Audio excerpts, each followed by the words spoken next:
അമലിൻ്റെ ഹൃദയം അജ്മലിൽ സ്പന്ദിച്ചു തുടങ്ങി. മസ്തിഷ്ക മരണം സംഭവിച്ച അമൽ ബാബുവിൻ്റെ ബന്ധുക്കൾ അവയവദാനത്തിന് സമ്മതം അറിയിച്ചതിനെ തുടർന്നാണ് അജ്മലിന് പൊതുജീവൻ ലഭിച്ചത്. തിരുവനന്തപുരം മലയൻകീഴ് തച്ചോട്ടുകാവ് സ്വദേശിയായ അമൽ ബാബുവിൻ്റെ ഹൃദയം ഉൾപ്പെടെയുള്ള 4 അവയവങ്ങളാണ് ദാനം ചെയ്തത്. ഒരു വൃക്ക തിരുവനന്തപുരം സർക്കാർ മെഡിക്കൽ കോളേജ്, മറ്റൊരു വൃക്കയും കരളും തിരുവനന്തപുരം കിംസ് ആശുപത്രിയിലെ രോഗികൾക്കുമാണ് നൽകിയത്.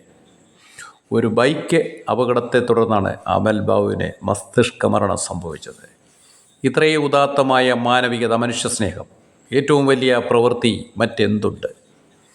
ഇപ്പോഴും സ്വജീവിതം മറ്റുള്ളവർക്ക് ത്യജിച്ച അമൽ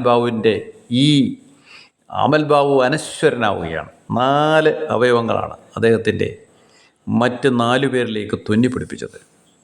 ഇതാണ് അയാളുടെ ജന്മം സ്വാർത്ഥകമായിരിക്കുന്നത്. പക്ഷെ ചിലർ സ്വീകരിക്കുകയുള്ളൂ. കൊടുക്കാൻ നമുക്ക് ഹറാമാണ്, എല്ലാം സ്വീകരിക്കാം. കണ്ടുപിടിക്കൂ സുഹൃത്തുക്കളെ, എല്ലാവരും മനുഷ്യരാണ്. എല്ലാവരുടെ സിരകൾ ഓടുന്ന ഒരേ ചോരയാണ്.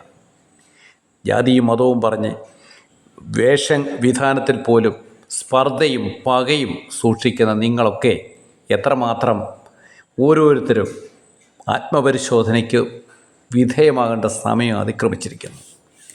മാനവികത വിജയിക്കട്ടെ, മതങ്ങളും അവരുണ്ടാക്കുന്ന വിഭാഗീയതയും നശിക്കട്ടെ.